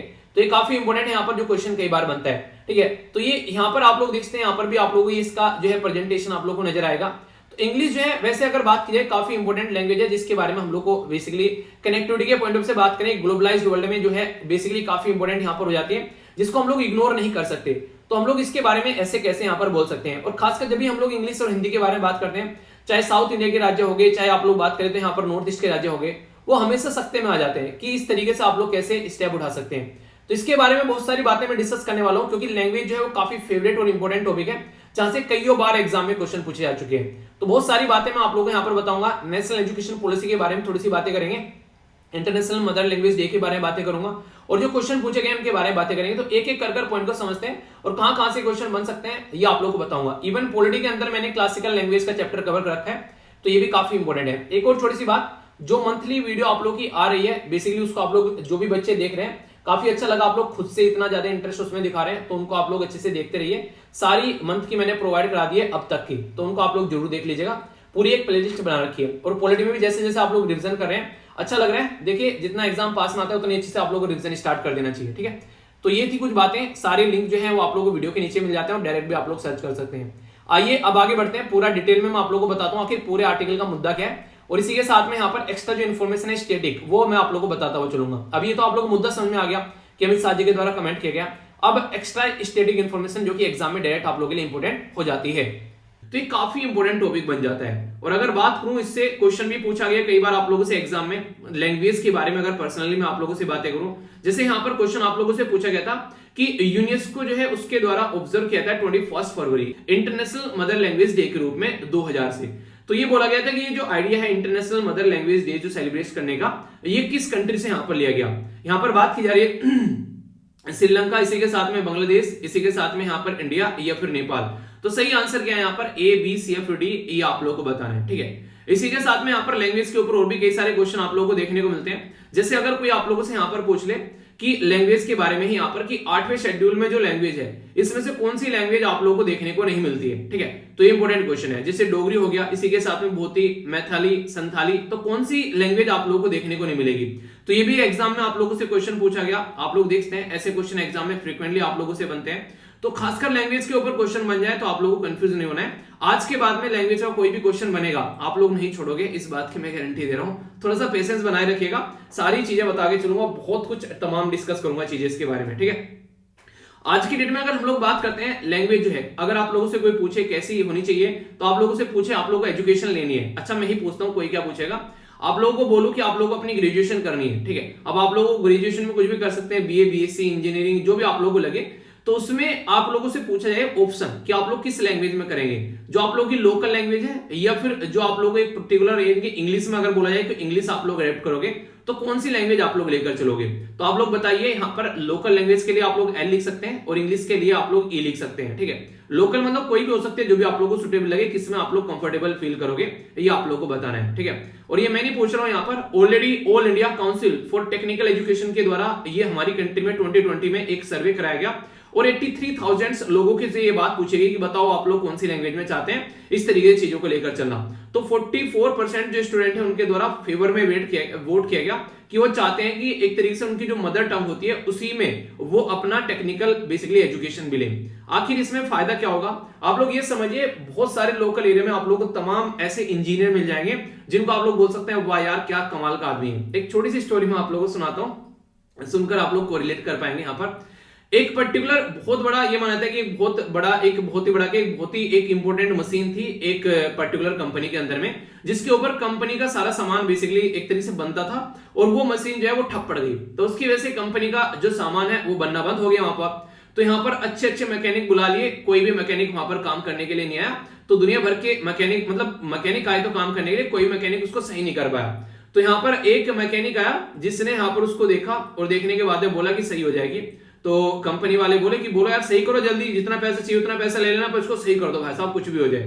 तो बोला ठीक है अभी करते हैं। तो उसने अपने ताम झाम निकाले और देखा मशीन को, तो मशीन पे उसने एक जगह बस 2 हथौड़ी मारी छोटी छोटी, ठीक है।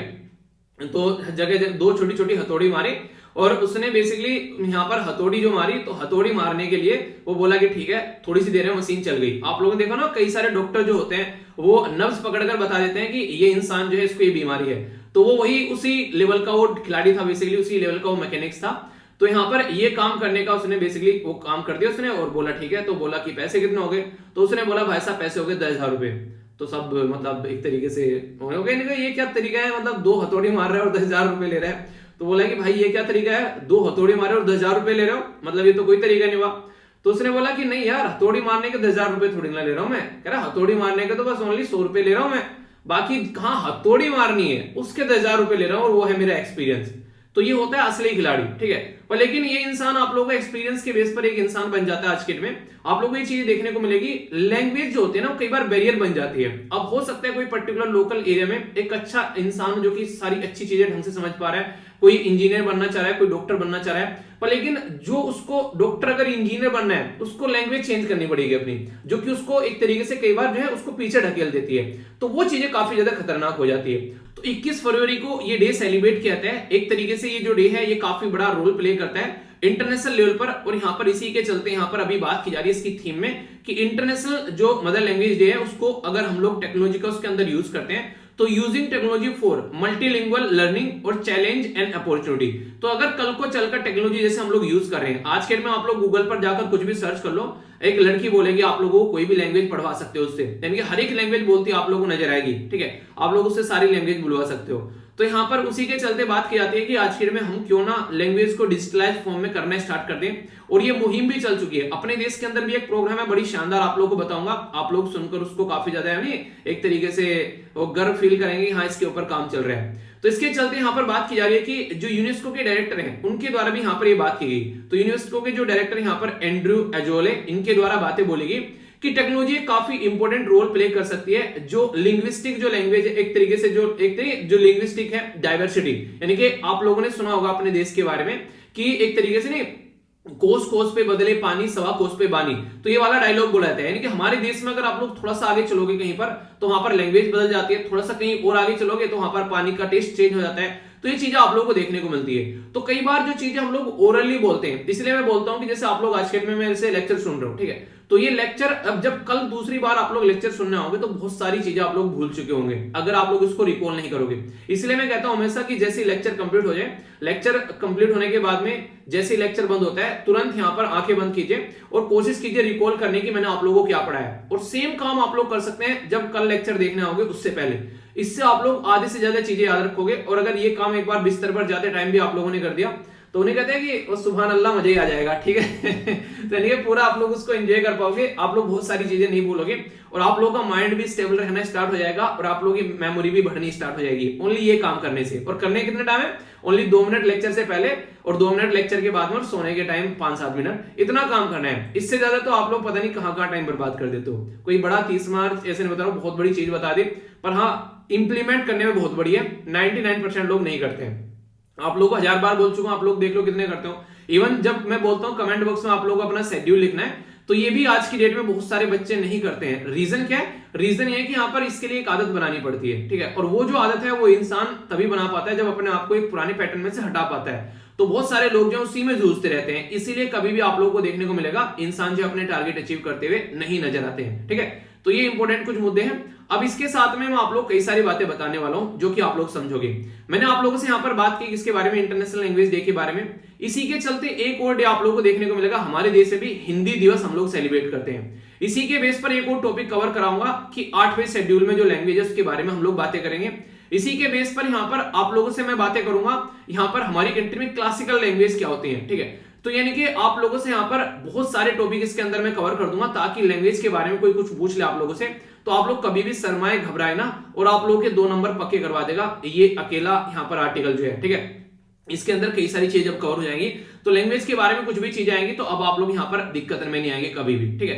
तो ये बातें आप लोग को देखने को मिलेगी। तो एक एक पॉइंट यहाँ पर सुनिएगा, इसी के चलते आप लोग चीजों को अंडरस्टैंड कर पाएंगे कि एग्जैक्टली क्या क्या चीजें हैं। तो सबसे पहले अगर मैं आप लोगों से बात करूं यहाँ पर जो कि इंपोर्टेंट इंटरनेशनल डे के बारे में हम लोग बात कर रहे हैं, तो इसके बारे में आप लोग कुछ बातें आप लोग जरूर याद रखिएगा। जैसे कि यहाँ पर अगर बात की जाए, सबसे पहले यहाँ पर ये सेपरेट डे आप लोग को देखने को मिलेगा।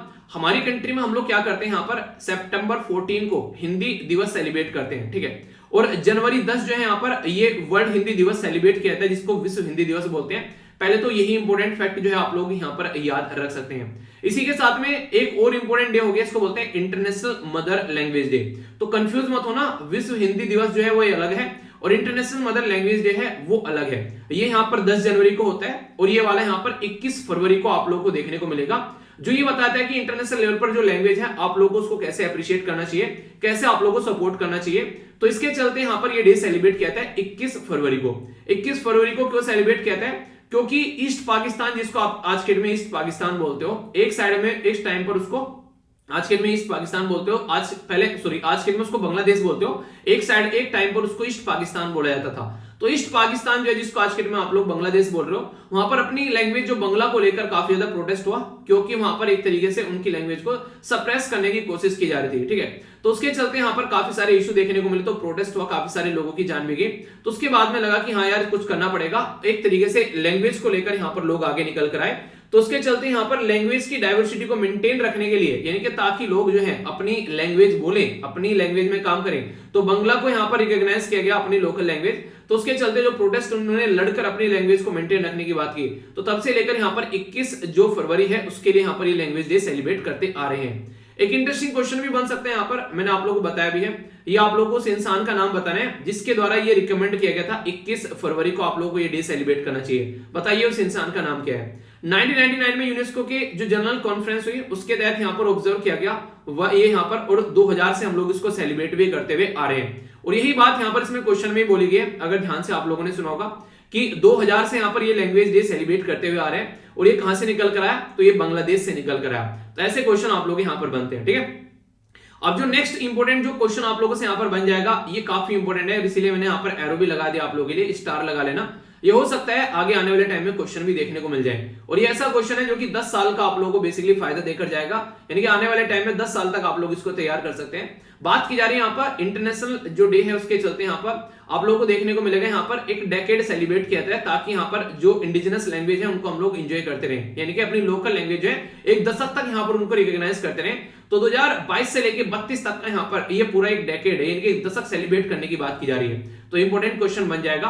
और एक और इंपॉर्टेंट यहाँ पर जो बात है इसके बारे में, वह यूनाइटेड नेशन जनरल असेंबली के द्वारा 2019 को international year of indigenous language के तौर पर सेलिब्रेट किया गया था। तो ये वो फैक्चुअल इंफॉर्मेशन है जिनसे क्वेश्चन बन रहे हैं, जैसा मैंने अभी आप लोगों को दिखाया, तो इसके बारे में याद रखिएगा, ठीक है। और इसी के साथ में यहां पर ये एक ऐसा सेक्शन है जहां से कईयों बार क्वेश्चन बन चुका है और भाग भाग कर क्वेश्चन पूछते हैं एग्जामिनर, ठीक है। उन्हें क्या पता नहीं क्या है कि भाग भाग कर वहां जाते हैं सारे, तो ऐसा क्या है वहां पर, तो जाकर देख लेते हैं कि क्या है वहां पर, ताकि पता तो चले कि क्या है यहाँ पर। तो यहाँ पर काफी सारी चीजें हैं जिनके बारे में आप लोगों को पता होना चाहिए, और एक अच्छा टॉपिक बन जाता है पूरा। आप लोग इसको पॉलिटी के अंदर से एक चैप्टर आप लोगों का देखने को मिल जाएगा, ठीक है, जिसके चलते कई सारी चीजें आप लोगों की कवर हो जाती है। संविधान के अंदर टोटल मिलाकर यार 22 लैंग्वेज है, पर लेकिन ओरिजिनली हमारे संविधान के अंदर 22 लैंग्वेज नहीं थी। तो फिर आप लोग बोलोगे बताओ यार कितनी थी, तो उसके बारे में भी बातें करूंगा। ये जो 22 लैंग्वेज है पहले आप लोग ये देख लो, और जिसे आप लोगों ने देखा कि G20 कंट्री में से पूछ लिया गया था यूपीएससी के द्वारा कि कौन सा देश जो है वो G20 के अंदर में आता है। ऐसे ही यहां पर भी क्वेश्चन आप लोगों से पूछ लिया गया एग्जाम में, डायरेक्ट आप लोग ये बताओ कौन सी लैंग्वेज जो है यहाँ पर ये इसके अंदर यहाँ पर नहीं आती है 8वें शेड्यूल के। तो इसलिए बोल रहा हूं ये इतनी बार आप लोगों को बेसिकली कई बार आप लोगों को रिपीट करा चुका हूं, और फिर से आप लोगों को बता रहा हूं यहाँ पर, ये आप लोग अगर सुन लोगे तो लंबे समय तक क्वेश्चन बन जाते हैं इनसे, और कई सारे अलग अलग तरीके क्वेश्चन बनते हैं। तो सारी बातें बताता हूं। इसके अंदर आसामीज देखने को मिलेगी, बंगाली, गुजराती, हिंदी, कन्नड़, कश्मीरी, कोंकणी, मलयालम, मणिपुरी, मराठी, नेपाली, उड़िया। इसी के साथ में यहाँ पर आप लोगों को बेसिकली पंजाबी, संस्कृत, सिंध, तेलुगु, तमिल, उर्दू, बोडो, संथाली, मैथिली और डोगरी, ठीक है। तो ये लैंग्वेज आप लोगों को यहाँ पर देखने को मिलेगी। अब आप लोगों को यहाँ पर ये बताना है आप लोग की इनमें से कौन सी लैंग्वेज है, ठीक है, आप लोग ये बताइए, ओके। इसी के साथ में यहाँ पर ओरिजिनली संविधान के अंदर जब आप लोग जाकर जहां चीजों को चेक करोगे, जब हमारा संविधान इंप्लीमेंट किया गया था उस टाइम पर हमारे संविधान के अंदर 14 लैंग्वेज थी ओनली, पर लेकिन आगे चलकर इसमें और 8 लैंग्वेज हम लोगों ने ऐड कर दी। तो याद रखिएगा 8वें शेड्यूल के अंदर में 8 लैंग्वेज और ऐड कर दी गई। तो आज के डेट में कितनी होगी, 14 लैंग्वेज। आज के डेट में 22 लैंग्वेज हो गई 14 से, ठीक है। अब कौन कौन सी लैंग्वेज कब ऐड की गई है, तो ये है सिंधी लैंग्वेज जो है ये ऐड की गई थी 21वां संविधान में संशोधन करके। 21वां संविधान में संशोधन कब किया गया था, ये इनिशियल फेज में ही हो गया था। यहां पर बात करें तो 1962 में यहां पर ये बेसिकली ऐड कर ली गई थी। इसके बाद में फिर हो गई 3 लैंग्वेज और, कोंकणी, मणिपुरी और नेपाली। तो ये 71वां संविधान में संशोधन किया गया 1992 में, फिर इसको ऐड कर दिया यहां पर, ठीक है। इसके चलते फिर लगे यहां पर बेसिकली बोडो, डोगरी, मैथिली और संथाली। तो ये फिर 92 यानी कि 92वां संविधान में संशोधन किया गया 2003 में। तो 92 यहां पर था बेसिकली 92वां, और यहां पर 92वां संविधान संशोधन हो गया। तो इंटरेस्टिंग चीज यहां पर यह है कि आखिर क्यों इनको यहां पर आप लोग संविधान के अंदर ऐड करने की बात करते हो। देखिए उससे क्या होता है, लैंग्वेज को रिकॉग्नाइज कराया जाता है। उससे क्या होता है, यूपीएससी में जब पेपर आप लोग देने जाते हैं ना, तो आप लोग को लैंग्वेज का एक प्रेफरेंस मिल जाता है, तो वो शेड्यूल लैंग्वेज में आप लोग को देखने को मिलेगा। तो यहां पर उसको जब लोग सुनने लगते हैं, पढ़ने लगते हैं, जानने लगते हैं, तो कई सारे फायदे आप लोगों को वहां पर देखने को मिल जाएंगे। तो उसी के ऊपर यहां पर एक क्वेश्चन बन गया, आप लोगों से डायरेक्ट पूछ लिया गया, बताइए कौन सी है। तो डोगरी भी यहां पर आप लोगों को बता दी मैंने, मैथिली बता दी और संथाली बता दी।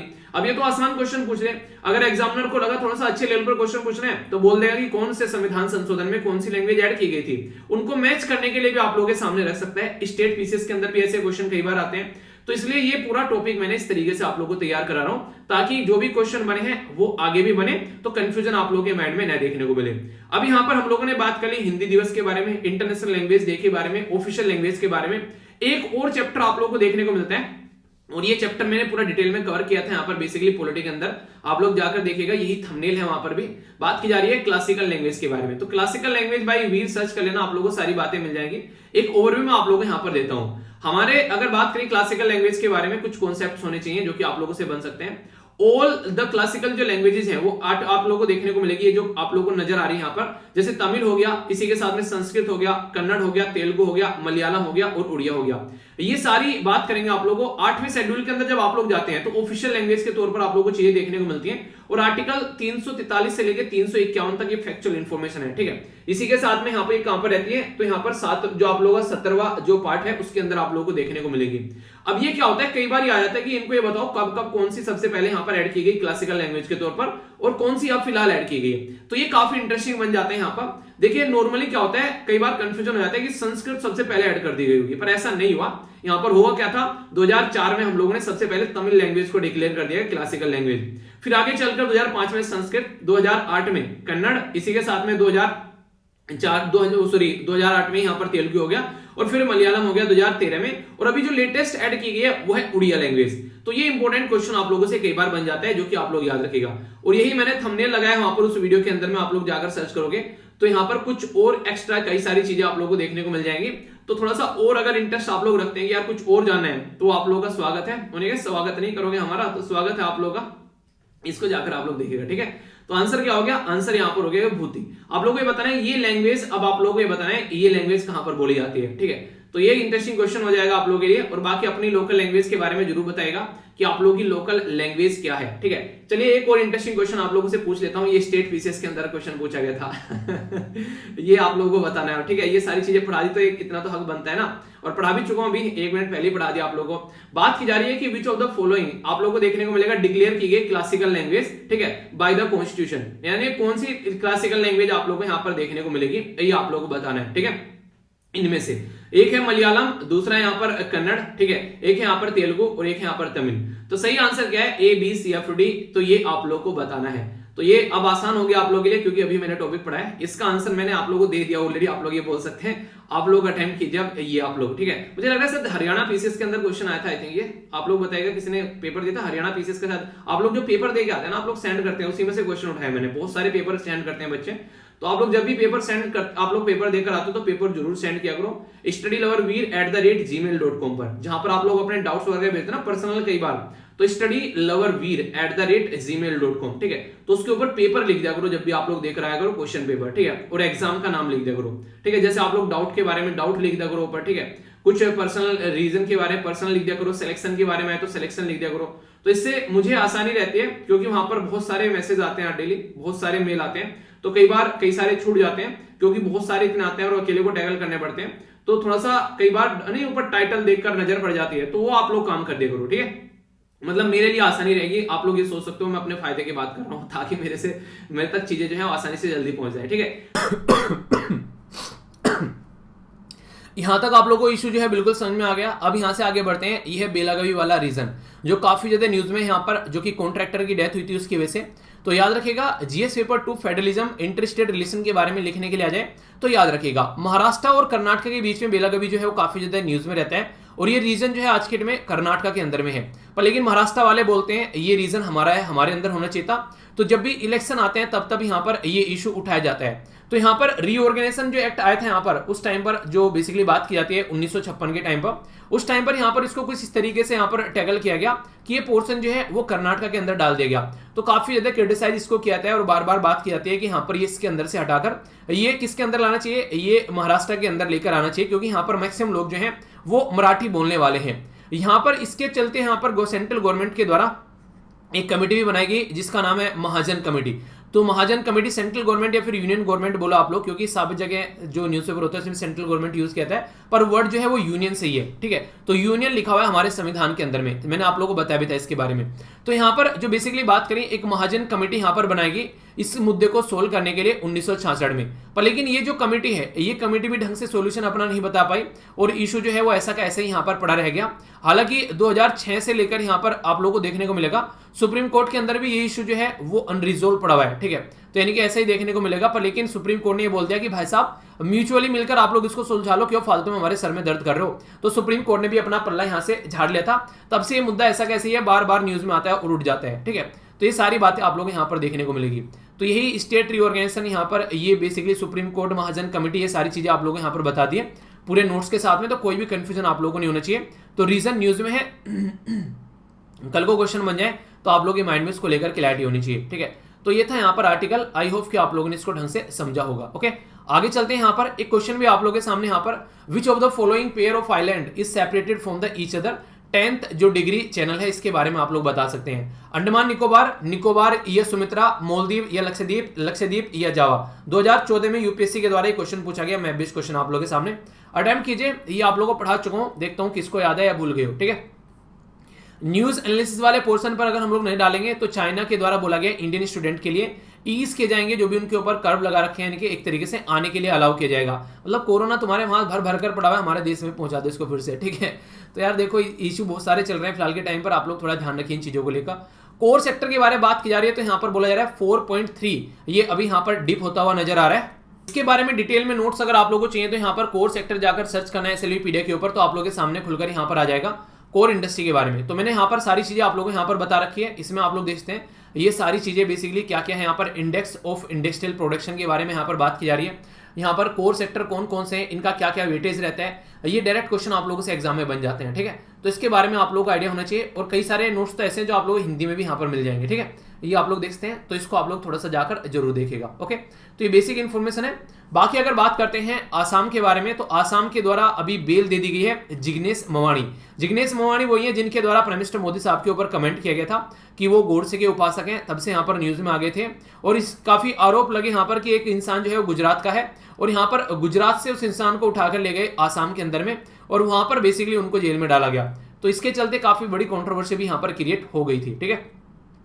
यहां पर बात की जा रही फेक एनकाउंटर के बारे में। 25 साल पहले फेक एनकाउंटर किया गया था दिल्ली पुलिस के द्वारा, तो उसके चलते कॉम्पनसेशन देने की बात की गई हाईकोर्ट के द्वारा। बोला कि फेक एनकाउंटर आप लोगों ने किया है, तो यहां पर ऐसा नहीं है कि उन इंसान की जो जिंदगी है वो सुधर गई है, उनकी जिंदगी बेसिकली बर्बाद कर दिया आप लोगों ने, जिसके घर से इंसान की डेथ हुई है। तो 15 लाख रुपए यहां पर अभी बेसिकली सर्वाइवर को देने की बात की गई है, ठीक है। तो ये अच्छी बात है। देखिए कई बार पुलिस जो है वो काफी आपे से बाहर हो जाती है, तो ऐसी हरकतें देखने को मिलती हैं, तो उसके चलते यहाँ पर चीजें जो है वो नॉर्मल होनी चाहिए, ठीक है। इसी के साथ में बात करें यहाँ पर ये मदर नेचर को बेसिकली लिविंग बीइंग की बात की जा रही है विद लीगल एंटिटी।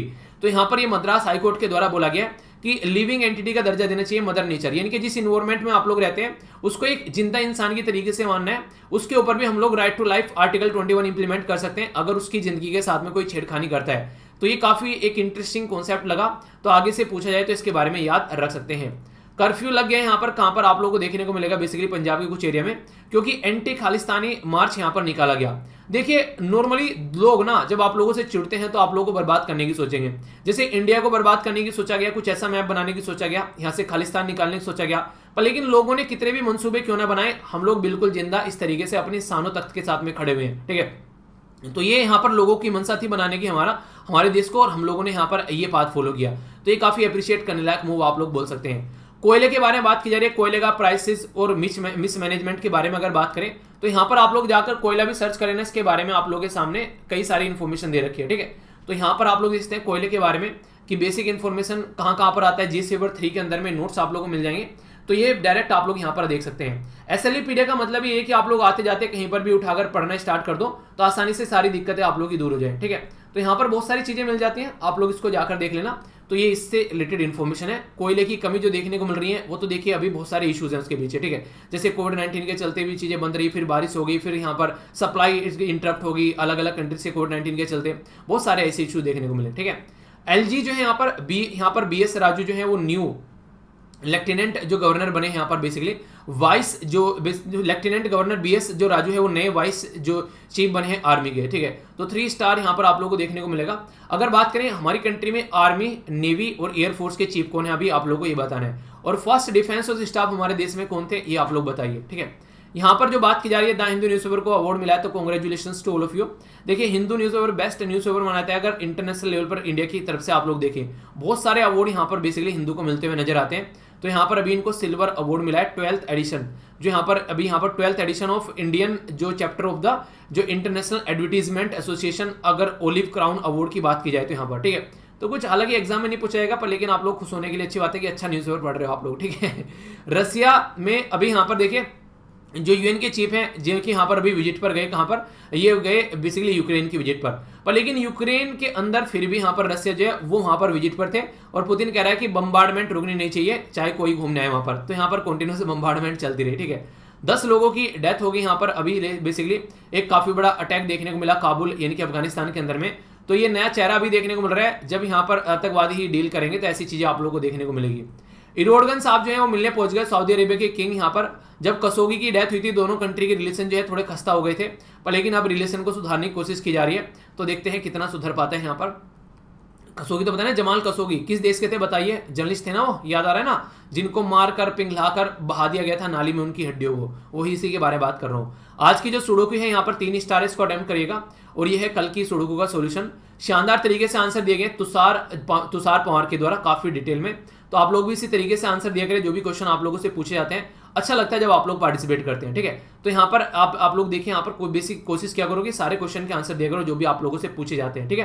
तो इसके बारे में याद रखिएगा। अगर बात करें, देखिए आप लोगों को पता है कि आज के दिन में अगर बात करते हैं, जैसे राइट टू प्रॉपर्टी जो है वो फंडामेंटल राइट में हुआ करता था, ठीक है, उससे हटाकर अब उसको किस आर्टिकल में रखा गया, ये क्वेश्चन आप लोगों को बताना है। पीडीएफ यहाँ से आकर डाउनलोड कर लेना, सारी पीडीएफ इकट्ठी मिल जाएगी और रिवीजन जरूर कर लीजिएगा। जो भी मैंने अभी आप लोगों को यहाँ पर बोला है वो पर्टिकुलर आर्टिकल, बेसिकली यहाँ पर जो ये वीडियो बनाई है सारे आर्टिकल आप लोग यहाँ पर कवर हो जाएंगे, ठीक है। तो इसका रिवीजन कर लेना और पीडीएफ भी मैं प्रोवाइड करा दूंगा जो आप लोगों की बची हुई है। तो आज का लेक्चर यहीं पर समाप्त करते हैं। बड़ों को नमस्ते, छोटों को प्यार, छोटी सी लाइफ एंजॉय करार। मिलता हूँ नेक्स्ट लेक्चर में, तब तक के लिए जय हिंद।